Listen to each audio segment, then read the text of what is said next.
Hello students, how are you all? I believe everybody you are keeping well at home and doing your work, right? Whatever the homeworks are given to you, you are following the instructions and thank you so much for everything. Today we are going to discuss about the levels of chords in our India, right? So yesterday also we have discussed the level of chord, the structure of chords in India, and today we are studying about a case how and you can approach to the different chords, right? So one case is there that is happened in February 1980. Lakshman Kumar, a person was there. So he married 20-year-old Sudha Goyal, and they lived in a flat in Delhi, right, with Lakshman brother and their families. On 2nd December 1980, Sudha died in hospital due to burns, right? So you understood that. But her family, Sudha family, filed a case in the court, and then this case was heard in the trial court, right? First they were appealed in the first lower courts, in the district courts, and now the four of her neighbors were called in as a witness. Witness का मतलब जो साक्षी देते हैं जाके, जो गवाह बनते हैं, सो उन चारों को भी बुलाया गया. They stated that on the night of December 1st, they had heard Sudha scream and had forced their way into Lakshman's flat. And they saw that Sudha standing with her sari in flames. उनके सुधा जब ये चार लोग जाते हैं लक्ष्मण के घर के तरफ, वो भागते हैं जब वो स्क्रीमिंग सुनते हैं, ताई चीखें चिल्लाना जब सुने तो वो भाग के चले जाते हैं. जब भाग के चले जाते हैं तो उन्होंने देखा कि सुधा खड़ी है और उसके सारी में सारी जल रहे हैं और वो खुद भी जल रहे हैं. लेकिन वो फटाफट सब ने मिलकर जो एक्सटिंग्विश वो फायर जिसको आग बुझाने की कोशिश की, और जो बैग्स होते हैं, गनी बैग्स होते हैं और ब्लैंकेट होते हैं, उससे किस तरह से उनको बचाने की कोशिश की गई. लेकिन जब उनको लिया गया हॉस्पिटल में तो वो वहाँ पे नहीं थे, वो उनको मर गए. Sudha told them that the mother-in-law Shakuntala had poured kerosene oil on her and that her husband Lakshman had lit the fire. So सुधा ये कह गई कि मेरे जो मदर इन लॉ हैं, मेरे सास है शकुंतला, उन्होंने केरोसिन मेरे ऊपर डाली और जो मेरे हस्बैंड है लक्ष्मण, उन्होंने आग लगाई, right. So during the trial जब ये कोर्ट में बात चली तो उन्होंने ये सारे बता दिए. So members of Sudha's family and neighbors stated that Sudha had been subjected to torture by her in-law and that they were demanding more cash. मतलब यहाँ पे दहेज मांगा जा रहा था. जब उनको दहेज मांगा जा रहा था, उनका जब पहला बच्चा हुआ तो उसमें उनको बहुत सारे कैश और स्कूटर, फ्रिज, ये सारे चीज़ें उनको दहेज में चाहिए थी और भी ज़्यादा. So as part of their defence, अभी ये तो सब कुछ हो गया, अभी लक्ष्मण का भी एक पार्ट आता है कि उनका भी वो भी अपने स्टेटमेंट दे. लक्ष्मण और उनके माताजी ये कह रहे हैं कि सुधा के जो साड़ी में आग लगी वो अचानक से ऐसे लग गई जब वो दूध उबालने गई थी, राइट.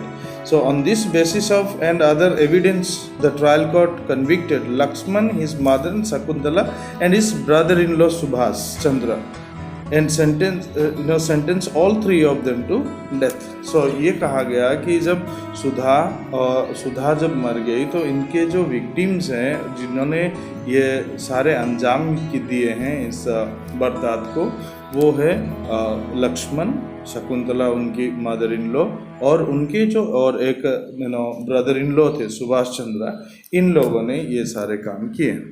सो इन नवंबर 1983 में the three accused went to High Court, right. So जब ये जो नीचे जो डिस्ट्रिक्ट कोर्ट में ये पाया गया कि शकुंतला, लक्ष्मण और सुभाष चंद्रा इनको sentenced all three of them to death, तो उन्होंने जब इनकी सज़ा हो गई तो इन तीनों ने फिर चले गए कहाँ पे, 1983 में ये नवंबर में चले जाते हैं हाई कोर्ट में. हाई कोर्ट में वो अपील करते हैं कि against trial court, district court के खिलाफ वो कर देते हैं. then the High Court, after hearing the arguments of all the lawyers, decided that Sudha had died due to an accident, fire accused by the kerosene stove. So High Court ये justice दे रहे हैं, high court के जो lawyers हैं उनको argument होने के बाद और उन्होंने ये डिसाइड किया कि सुधा की जो मौत हुई है वो अचानक थी, वो एक्सीडेंट थी और उसमें केरोसिन स्टोव से वो जल गई थी, right. So Lakshman, Shakuntala and Subhash Chandra, right, इनको निर्दोष करार दिया गया। कहाँ से? हाई कोर्ट से। जब हाई कोर्ट से दिया गया, इन तीनों को एक निर्दोष करार दिया गया, तो हमारे इंडिया में भी आपने देखा होगा, इन क्लास 7th में भी आपने पढ़ा होगा वहाँ पे, right. So women the change the world, उसी में बहुत सारे स्टोरीज और घटनाएं आपने देखे होंगे। तो यहाँ और एक प्रोटेस्ट शुरू हो गई। Women groups across the country spoke out against the dowry deaths and they protested against the failure of courts to bring this case to justice. The above High Court judgment deeply troubled women, and they held demonstration and filed a separate appeal against the High Court decision in the Supreme Court through the Indian Federation of Women Lawyers. अब ये case जब high court से उनको निर्दोष करार दिया गया, फिर वीमेन फेडरेशन ने फिर और एक याचिका लगाए और एक अपील की, कहाँ पे? सुप्रीम कोर्ट में। वो 1985 में किया। सुप्रीम कोर्ट इन बातों को सुना उन सुप्रीम कोर्ट ने heard this appeal against the acquittal of Lakshman and the 2 members of his family. Supreme court ये आर्गूमेंट सुनने के बाद एक डिसीजन लिए कि different from that of the high court. High court जो सुनवाई की थी उसका थोड़ा सा विपरीत में वो चले गए। They found Lakshman and his mother guilty. कहाँ? सुप्रीम कोर्ट में ये हुआ कि लक्ष्मण और उनकी माता, इन दोनों ने, राइट, इनको जला के मार दिए थे, लेकिन उनको सुभाष चंद्र जो उनके ब्रदर इन लॉ थे उनके बारे में उतना एविडेंस नहीं मिल पाया। तो Supreme Court decided to send the accused to prison for life, right. So फिर द लक्ष्मण एंड उनकी माता को सुप्रीम कोर्ट ने प्रिजन फॉर लाइफ, और उन्होंने सुनाया कि इन लोगों को दोनों को आजीवन कारादंड दिया जाएगा। So you understood that how the different levels, right, first the trial courts, then high courts, then supreme courts. So if you are not satisfied, the judgment of any of the courts, you can go to the higher courts. So that is the structure of court system that we have studied. Okay, I hope you understood everybody, and next class we will again some other cases we will discuss. Till then, goodbye, have a nice day.